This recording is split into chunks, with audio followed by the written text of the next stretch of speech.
Genesis chapter 6। फिर जब मनुष्य भूमि के ऊपर बहुत बढ़ने लगे और उनके बेटियां उत्पन्न हुई, तब परमेश्वर के पुत्रों ने मनुष्य की पुत्रियों को देखा कि वे सुंदर हैं, सो उन्होंने जिसको चाहा उनसे ब्याह कर लिया।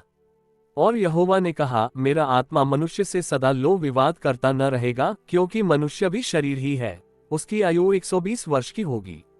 उन दिनों में पृथ्वी पर दानव रहते थे, और इसके पश्चात जब परमेश्वर के पुत्र मनुष्य की पुत्रियों के पास गए, तब उनके द्वारा जो संतान उत्पन्न हुए वे पुत्र शूरवीर होते थे, जिनकी कीर्ति प्राचीन काल से प्रचलित है। और यहोवा ने देखा कि मनुष्यों की बुराई पृथ्वी पर बढ़ गई है, और उनके मन के विचार में जो कुछ उत्पन्न होता है सो निरंतर बुरा ही होता है। और यहोवा पृथ्वी पर मनुष्य को बनाने से पछताया, और वह मन में अति खेदित हुआ। तब यहोवा ने सोचा कि मैं मनुष्य को जिसकी मैंने सृष्टि की है पृथ्वी के ऊपर से मिटा दूंगा, क्योंकि मैं उनके बनाने से पछताता हूँ। परंतु यहोवा के अनुग्रह की दृष्टि नूह पर बनी रही। नूह की वंशावली यह है। नूह धर्मी पुरुष और अपने समय के लोगों में खरा था, और नूह परमेश्वर ही के साथ साथ चलता रहा। और नूह से शेम और हाम और येपेत नाम 3 पुत्र उत्पन्न हुए। उस समय पृथ्वी परमेश्वर की दृष्टि में बिगड़ गई थी और उपद्रव से भर गई थी। और परमेश्वर ने पृथ्वी पर जो दृष्टि की तो क्या देखा कि वह बिगड़ी हुई है, क्योंकि सब प्राणियों ने पृथ्वी पर अपनी अपनी चाल चलन बिगाड़ ली थी। तब परमेश्वर ने नूह से कहा, सब प्राणियों के अंत करने का प्रश्न मेरे सामने आ गया है, क्योंकि उनके कारण पृथ्वी उपद्रव से भर गई है, इसलिए मैं उनको पृथ्वी समेत नाश कर डालूंगा।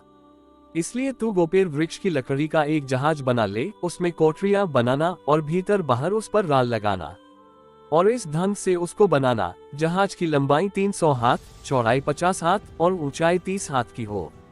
जहाज में एक खिड़की बनाना और इसके एक हाथ ऊपर से उसकी छत बनाना, और जहाज की एक अलंग में एक द्वार रखना, और जहाज में पहला, दूसरा, तीसरा खंड बनाना। और सुन, मैं आप पृथ्वी पर जल प्रलय करके सब प्राणियों को जिनमें जीवन की आत्मा है आकाश के नीचे से नाश करने पर हूँ, और सब जो पृथ्वी पर है मर जाएंगे। परंतु तेरे संग मैं वाचा बांधता हूँ, इसलिए तू अपने पुत्रों, स्त्री और बहुओं समेत जहाज में प्रवेश करना। और सब जीवित प्राणियों में से तू एक एक जाति के 2-2 अर्थात एक नर और एक मादा जहाज में ले जाकर अपने साथ जीवित रखना। एक एक जाति के पक्षी और एक एक जाति के पशु और एक एक जाति के भूमि पर रेंगने वाले सब में से 2-2 तेरे पास आएंगे, कि तू उनको जीवित रखे। और भांति भांति का भोज्य पदार्थ जो खाया जाता है उनको तू लेकर अपने पास इकट्ठा कर रखना, सो तेरे और उनके भोजन के लिए होगा। परमेश्वर की इस आज्ञा के अनुसार नूह ने किया।